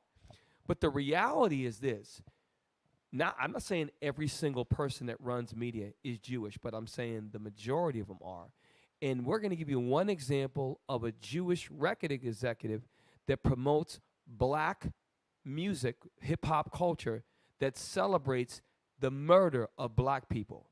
So now, this is an example of what the ADL president was talking about. This is the real example of that. And how come the ADL's not going after this guy for promoting and setting up language that gets our brothers to kill each other in the street? Why doesn't the ADL go after these people? Let's really think about it. So we're going to get this information. Todd Moskowitz. Todd Moskowitz is a music industry executive. He is currently the founder and CEO of Alamo Records and the manager of Gucci Mane. So that means he founded he's an executive. He founded and he is the CEO of this record company. Gucci Mane is he sounds like he's black. Yeah, He Gucci is. Mane. That's a nigger. Previously, Gucci Mane. Wasn't he convicted of a murder or something like that? Yes. Young Jeezy sent one of his hitmen at Gucci Mane, and Gucci Mane ended up killing a guy. Gucci Mane got off scot-free. It was self-defense. He then got out of jail and made an album called Hard to Kill, where every song was geared toward what had happened. He used news articles and everything.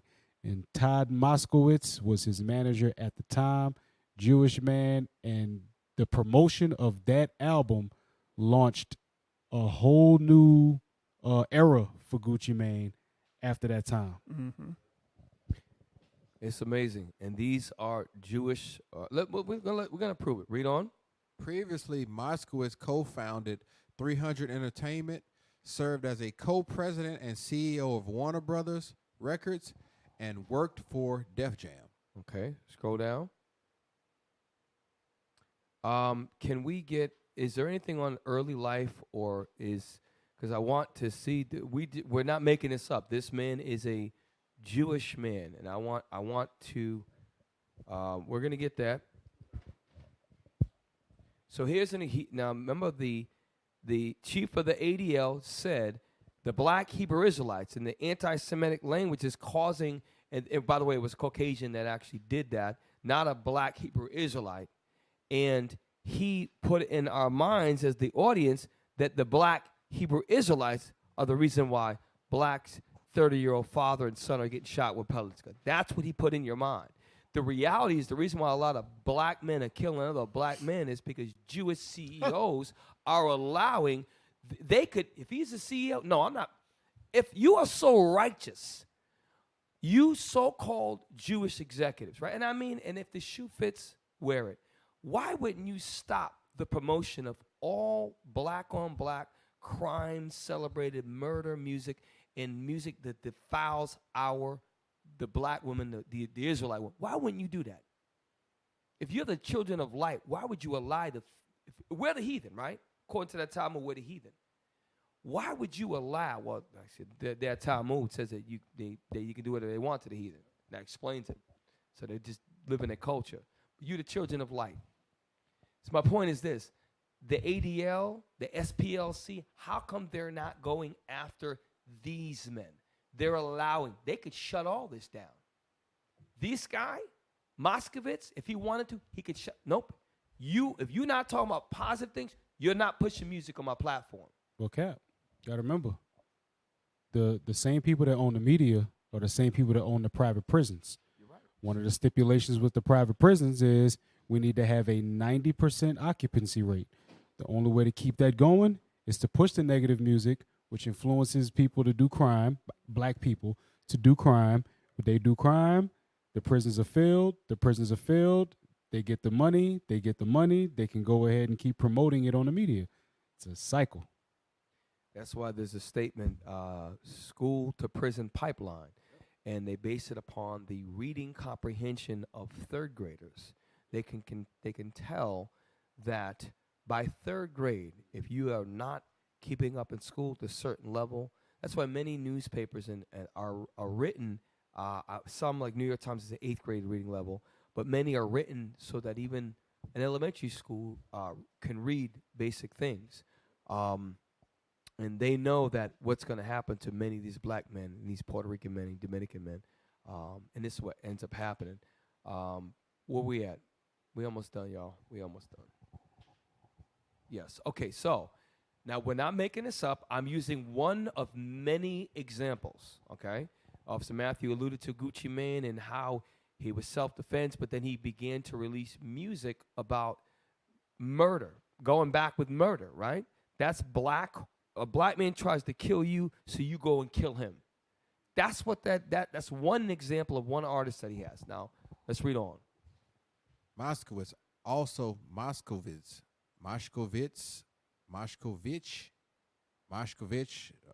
some other mashkevs. Other variants is an Eastern Ashkenazic Jewish surname. So, an Eastern Ashkenazic Jewish surname. Read on. A Germanized form of a Slavic patronymic of the Yiddish personal name Mashki. A pet form Moshe.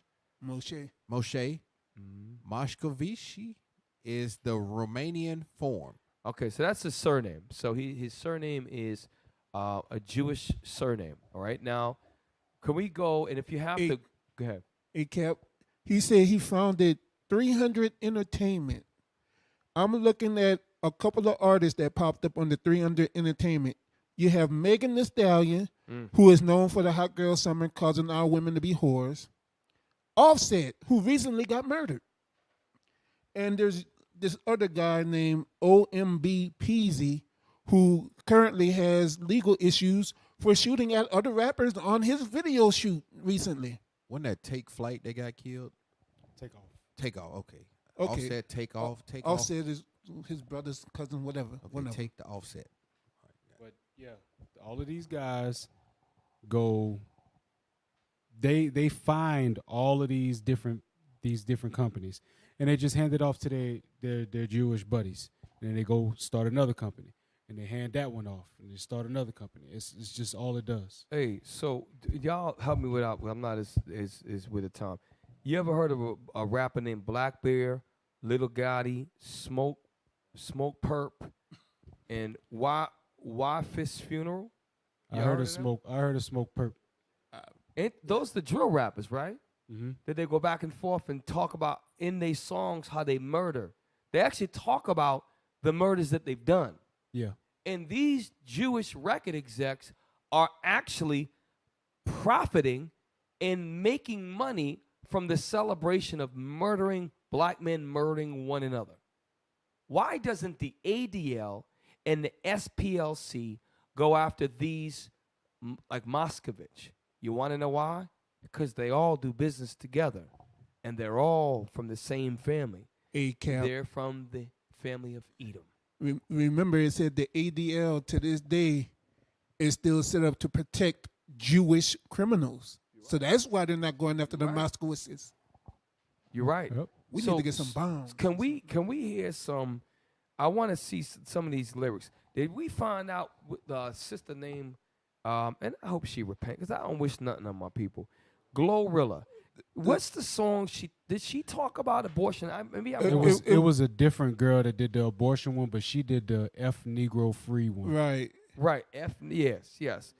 Where the abortion one was a so-called remix called Baby Daddy Free, and I think her name is something Neek. It's a bunch of letters in front of her name, and it's Neek. I would like to know which. I don't know if it was I would like to know the record label or whoever. And was it just redone? Like, was it Spiff? Yeah, it was a remix. It was a remix. So I want, if you can Google Drill Up, I want to get some of these songs that actually, I was listening one time by mistake. Radio coming, I'm like, what the hell is this? And I'm listening to it, and the dude was talking about how he murdered these. He was talking about a murder that he did in his song, and it was playing on the radio. I'm like, I found it. I'm like, what the hell is this? The point is that somewhere there's a CEO that said, "Yep, we're gonna push this out." A decision. CEOs make decisions in their companies. My point is, this is going on. And many black men are dying because of the music and the influence that they're allowing to be put out there. I'm telling you, bro, this is a corrupt, evil, crafty council that's set up. Do we have any of those lyrics? What was that video y'all playing earlier? Oh, okay.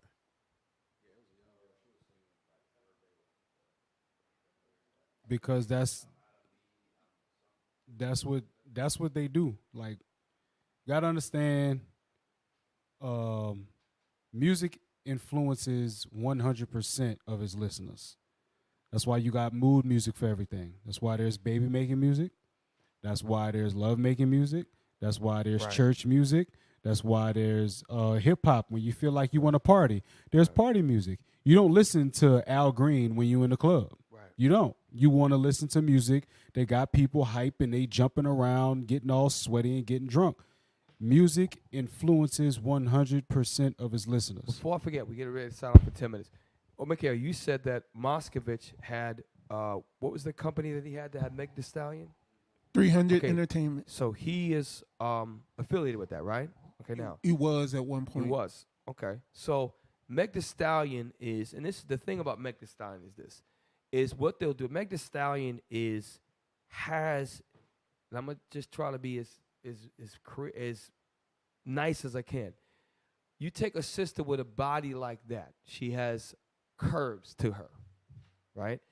And what it does is it puts this thing on brothers that our lust overcomes us. So pull up the definition of the word plan B. Then we're going to pull the lyrics. I think Iran posted. Go to 15. Wait a minute. I'm sorry, not 15. Where did Meg Thee Stallion? I just saw Meg Thee Stallion lyrics. Oh, God. Yes, 17, sorry. So plan B. So plan B, if I'm not mistaken, is a form of birth control that is taken either 5 hours before or after, and it would stop the conception, which actually is death. It's the beginning of the first chemical abortion. So this Moscovitz, at one point, if in many other things that him and other Jewish executives, why don't they stop this? So I'm gonna read some lyrics while you get up the definition of Plan B. This is from 17. I don't know if you can put it up there. If not, I'm just gonna read it. And I'm gonna swear, y'all at home, if you have kids, I'm gonna say I'll spell it out. I'll spell the F word out. So it says, Plan B. This is the name of the track. We're gonna read it together. And for those of y'all who your ears are just so righteous that this may offend you, you might want to turn the channel. It's gonna get a little vulgar. Okay, we're gonna read lyrics of music that I know you don't listen to, because the accountability factor among black people is so high that we stay away from music like this. So remember that this is Megan Thee Stallion. This sister is, we lost? We out? All right. I'm going to read it. You got any camera? Or we got audio? All right. So look, we just going to read this real quick. And then we get ready to close out anyways, y'all. So this is Meg Thee Stallion she's a hip hop diva. She's celebrated. Everybody knows she's every brother's dream, sexual dream. And this is what she is talking about in the lyrics. Give me 1 second. I'll spell the F word. Megan Thee Stallion lyrics, Plan B.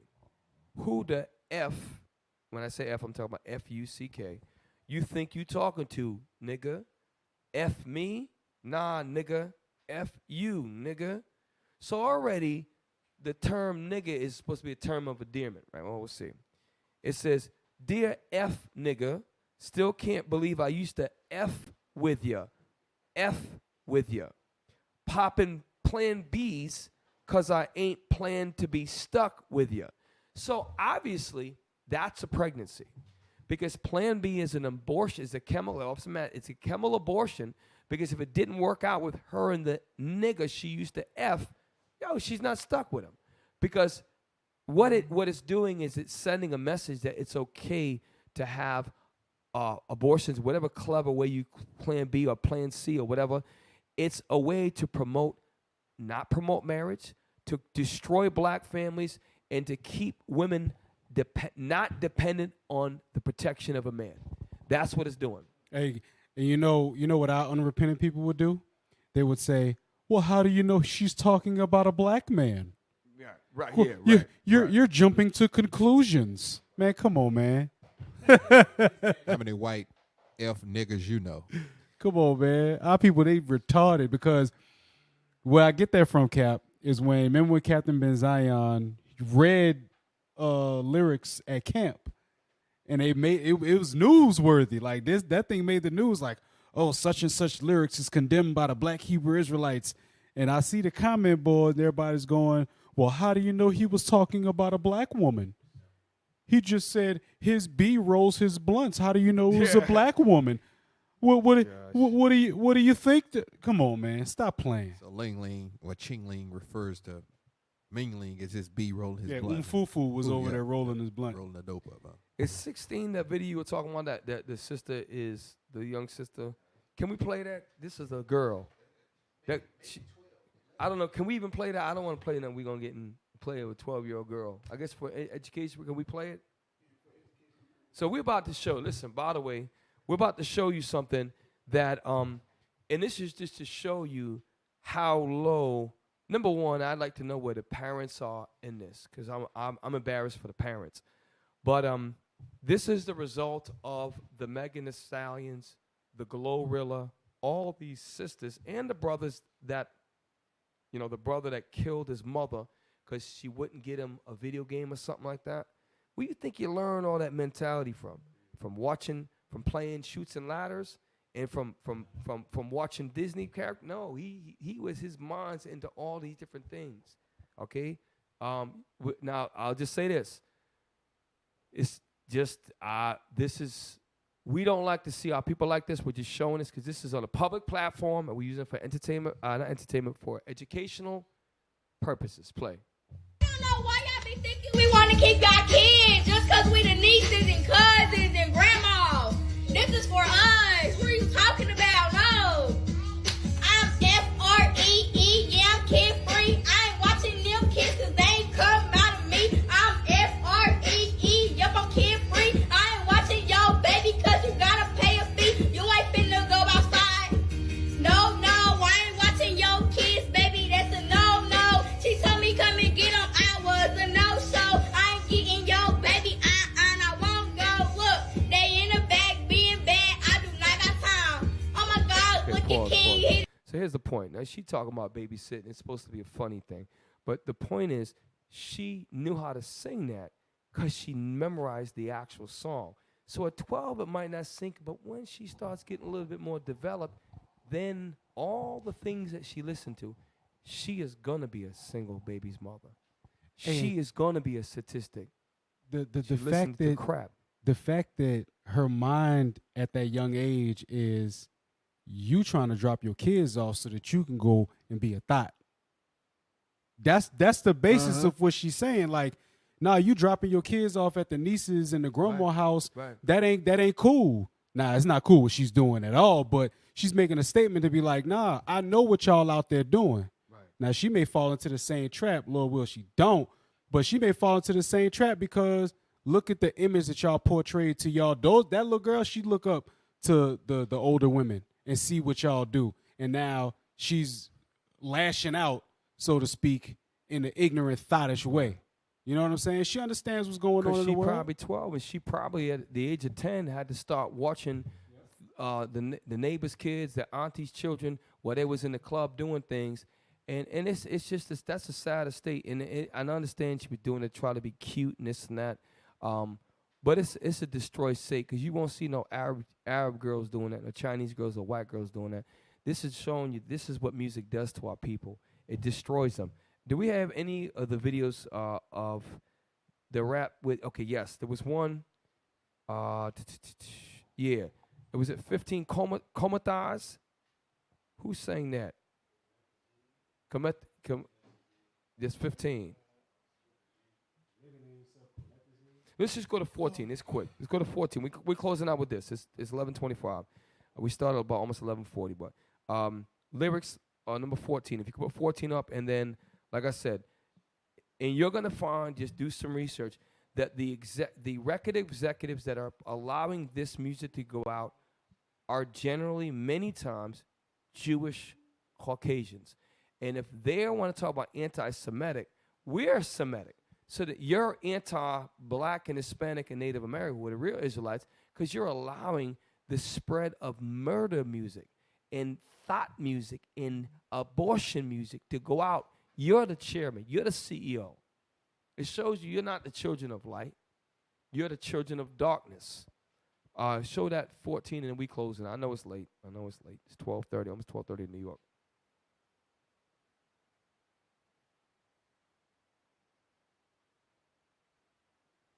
Okay, I'm just going to read it. So it says, while you get it, 14, and I don't know is it. I'm not sure what brother's saying this, but it says, these are the lyrics that came from a popular song. I won't be the victim, all my niggas killing. We gonna turn up on you with them. Throw your sets up, please don't forget. We the murder team, murder team, murder team, murder team, murder team. War with the set gonna get you whacked. Ain't no sneak dissing coming where you at. Ain't no talking, bro, banging with the tech. It's a murder scene. This is what's being pushed.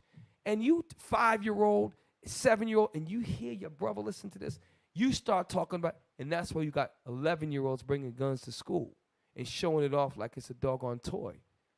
This is what's going on. And the people that are allowing this music to go out to the masses many times are Jewish Caucasians that are allowing this. So we're just showing you the hypocrisy that you see. All right, so with that, Israel, long show. We going to look. Officer, any of y'all brothers got anything else to say, please? Yeah, one last thing. You looking at the men that took responsibility for what we did. Right. You looking at the men that used to celebrate music like that. Some of us used to create music like that. You looking at the men that did that, saw that it was wrong, started to change, and now we're showing our people that we need to change and why we need to change. So yeah, we are the men that took responsibility. Now, are everybody going to take responsibility? No. We know that only 33% of our people are going to take responsibility and change. This word is going out to who it needs to touch. If it ain't you, it ain't you. Well, all praise to the Most High. And look, we just trying to let y'all see what's going on in the news, what's going on right now the last couple weeks, to prepare your minds for it. Like, be ready, be ready. And next week is going to be something else. There's probably another layer to the meeting. So with that, we're going to close out Israel. Listen, y'all, stay tuned, man. Y'all track Shout Out Tuesday. Keep supporting. Listen to Shout Out Tuesday. Pay attention to the classes that's going out. And in your own life, you know what you're dealing with. You know what you're battling with at home. It's time to get our minds right with the Most High and find out the things you struggle with and go to the Lord. Some things you got to pray and fast to get out of you, y'all. Keep the commandments and live, y'all. So with that, we're going to close out. We got I always forget what the closeout is. Look, Israel, if y'all want to continue to see shows like this, give alms. You can give alms to IUIC New Orleans at IUIC.NewOrleans@IsraelUnite.org so we can continue to get the new equipment for the radio shows. Also, let's push this truth to the four corners of the earth. You can be a part of this by donating to the Booster Club at IUIC.fundraising@IsraelUnite.org. Also, donate to y'all local schools. Y'all can do that by dropping it off in the alms box, or you can do it online if you so choose to. We are not a hate group. We are not affiliated with any other Israelite group. Israel United in Christ is a nonviolent, Bible-based movement. We do not advocate or condone any acts of violence against any race, ethnicity, or gender. We advise that if anyone hears or knows of any plots to cause harm to anyone or to break the laws of the land, you must contact the proper authorities to bring awareness to any possible threat as stated in Leviticus chapter 5, verse 1. Shalom, shalom, shalom. Hey, thank you for sticking with us. I know it's real late. I get it. Tune in next week, Lord's will. We'll have another edition of Precept Upon Precept. And listen, pray for each other, like Bishop says, spar, study, pray, and apply, and we all fall short. We gotta keep pushing, man. Time is short, living in the last days. With that, we say, Shalom. Shalom. Most High and grace bless.